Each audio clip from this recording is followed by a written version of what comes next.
2750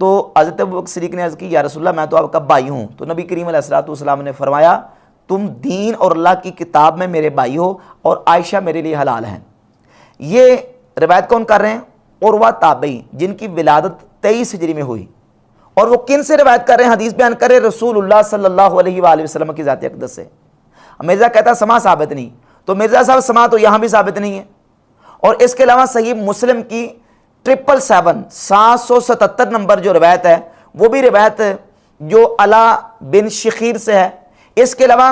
صحیح بخاری کے اندر 4531 نمبر جو روایت ہے انٹرنیشنل نمبر جو بتاتے ہو، اس میں فقط مجاہد تابعی سے امام بخاری رحمۃ اللہ علیہ جو ہے نا وہ لے کے آ رہے ہیں سما، اور یہاں جو ہے نا وہ حدیث پر وہ بھی ثابت نہیں ہے.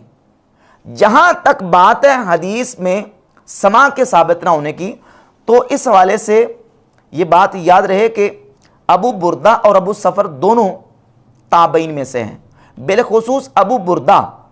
یہ سیدنا ابو موسیٰ اشعری رضی اللہ تعالیٰ عنہ کے بیٹے ہیں.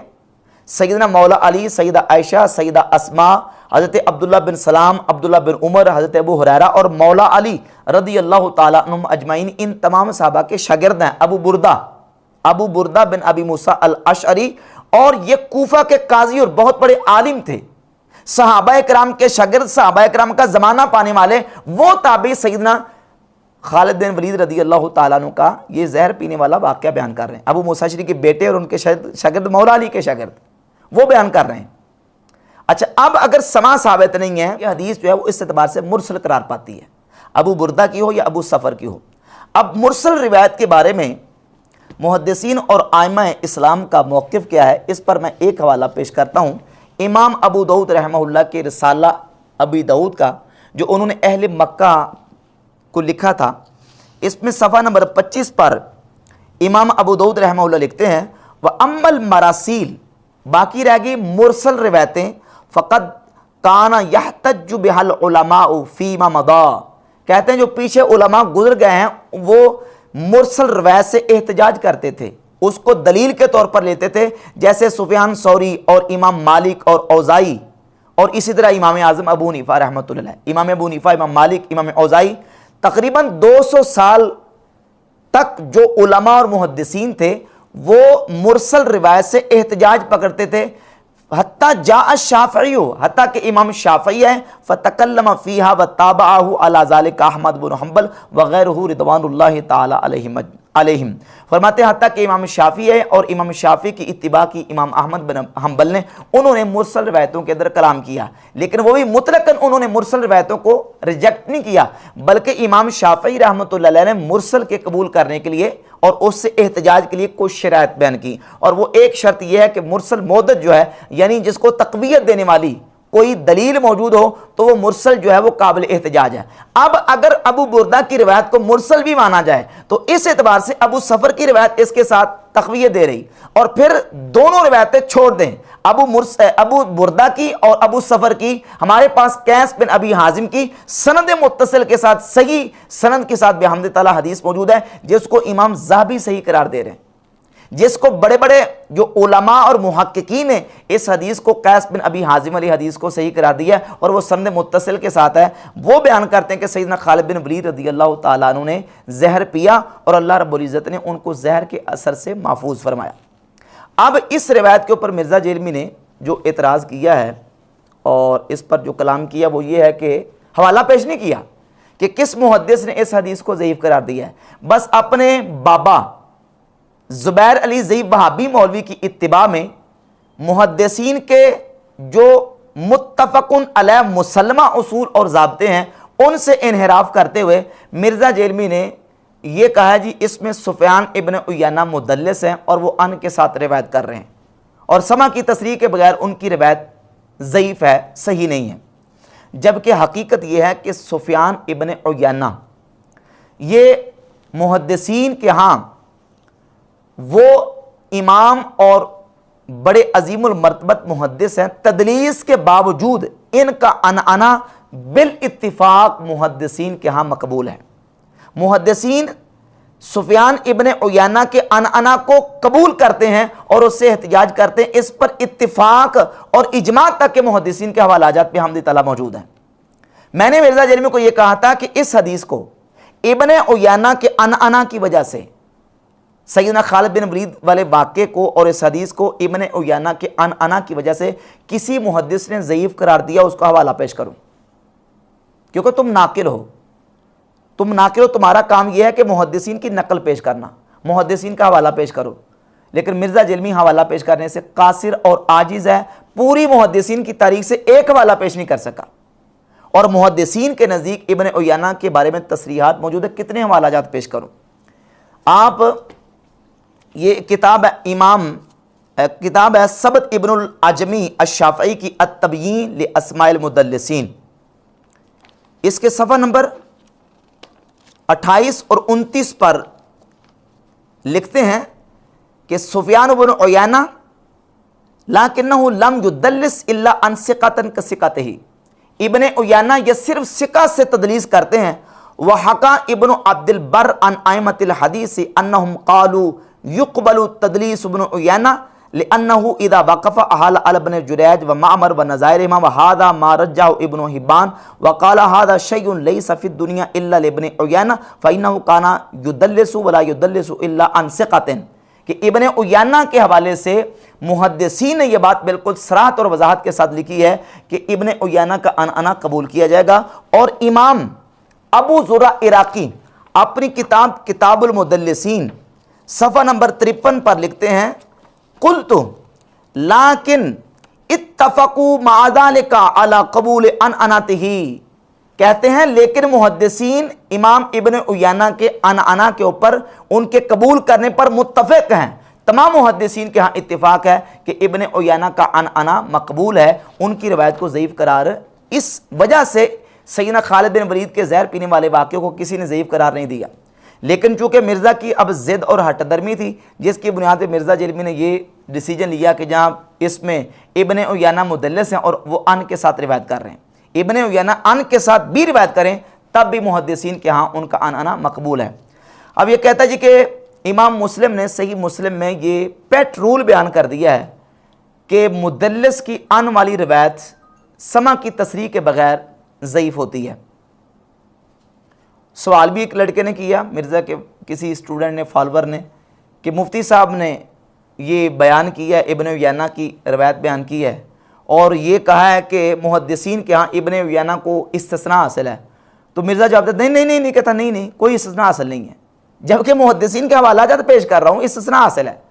اور محدثین کے ہاں تمام مدلسین ایک کیٹیگری کے نہیں ہیں،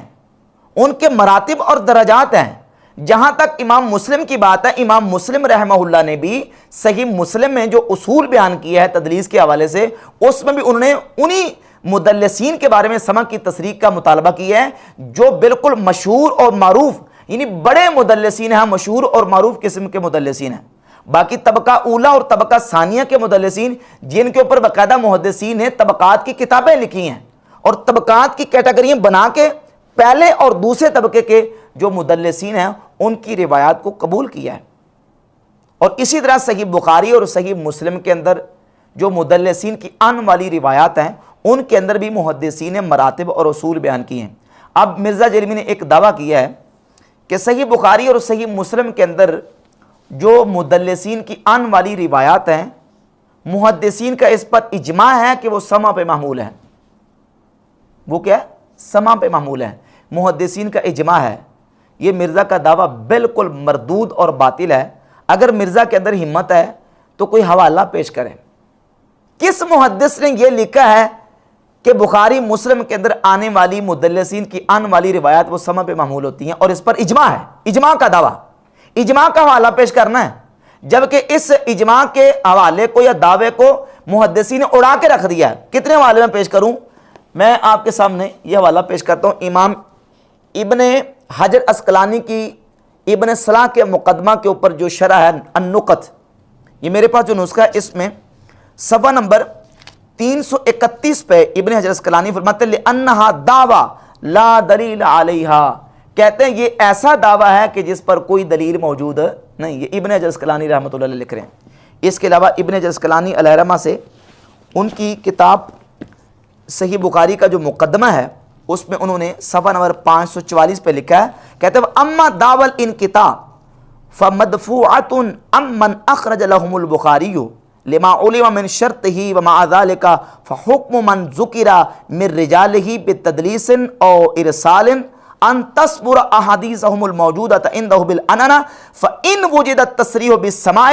فيها ان دفع الاعتراض والا فلا۔ کہتے ہیں اگر ان مدلسین کی ان والی روایات کے اندر سما کی تصریح مل جائے، ان دفع الاعتراض تو اعتراض چلا جائے گا، والا فلا، اور اگر سما کی تصریح بخاری مسلم کے مدلسین کی ان والی روایات کے اندر نہ ملے تو کہتے ہیں پھر اعتراض باقی رہتا ہے، اعتراض نہیں جاتا۔ اس کا تو حافظ ابن جزکرانی انکار کر رہے ہیں، اور مرزا جرمی دعویٰ کر رہا ہے کہ بخاری مسلم کے اندر مدلسین کی ان والی جو روایات ہیں وہ سما پہ معمول ہونے پر اجماع ہے، اور اجماع کا کوئی ایک حوالہ بھی دعویٰ ہے علمی کتابی ہونے کا، اور کسی کتاب کا حوالہ ہی نہیں دیتا۔ اب جب سے یہ بات چلی حوالہ دو نا،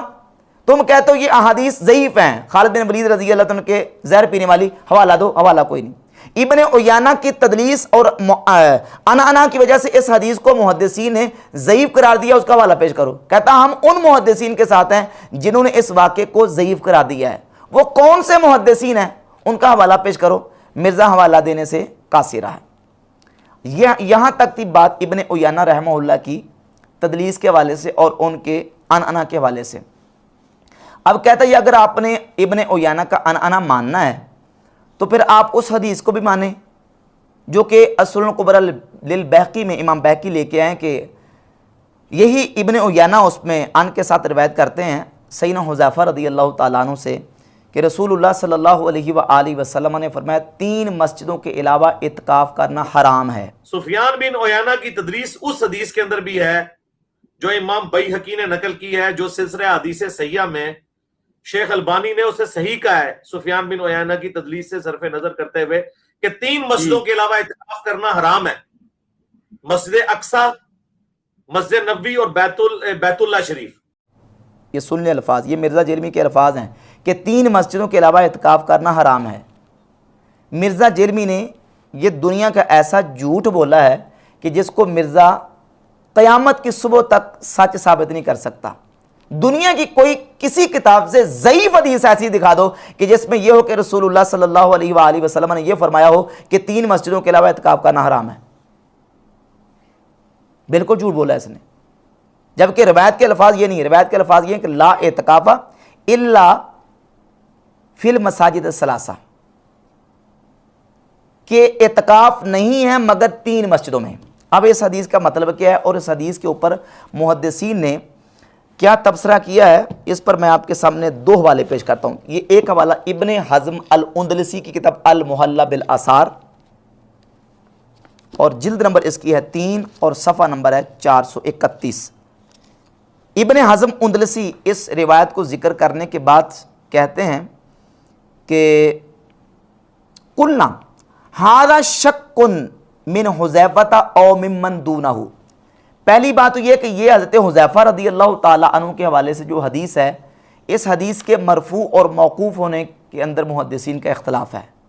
جو زیادہ ثقہ راوی ہے نا وہ اس حدیث کو موقوفاً سیدنا حذیفہ کے حوالے سے بیان کرتے ہیں، اس کو مرفوع بیان نہیں کرتے، اور بعض جو راوی ہیں اس کو مرفوعاً رسول اللہ صلی اللہ علیہ وآلہ وسلم کی ذات اقدس کی طرف اس کی نسبت کرتے ہیں، اس کو مرفوعاً بیان کرتے ہیں۔ ابن حزم لکھتے ہیں کہ اس روایت کے اندر شک ہے حضرت حذیفہ کی طرف سے یا ان سے نیچے کسی راوی کی طرف سے، ولا یقطع علی رسول اللہ صلی اللہ علیہ وسلم بشکن، کہتے ہیں شک کی وجہ سے رسول اللہ صلی اللہ علیہ وسلم کی ذات اقدس پر اس کا قطعی حکم نہیں لگایا جا سکتا۔ ولو انہ علیہ السلام قالا، اگر حضور نے یہ فرمایا ہوتا لا اعتکاف الا فی المساجد الثلاثہ لحافظہ اللہ تعالی علینا، تو اللہ تعالیٰ ضرور ہم پر اس کی حفاظت فرماتا۔ ولم یدخل فیہ شکن، اور اس میں اللہ رب العزت شک کو داخل نہ ہونے دیتا۔ فصح یقینا انہ علیہ السلام لم یقلہ قط، تو صحیح یہ ہے کہ رسول اللہ صلی اللہ علیہ وسلم نے یہ نہیں فرمایا۔ ابن حزم اندلسی نے اس پر یہ تبصرہ کیا، اور یہ دوسری کتاب ہے امام ابو جعفر محمد بن السلامہ طحاوی المتوفیٰ 321 ہجری کی شرح مشکل الاثار، اس میں امام طحاوی رحمۃ اللہ تعالی اسی حدیث کو بیان کرنے کے بعد لکھتے ہیں قال ابو جعفر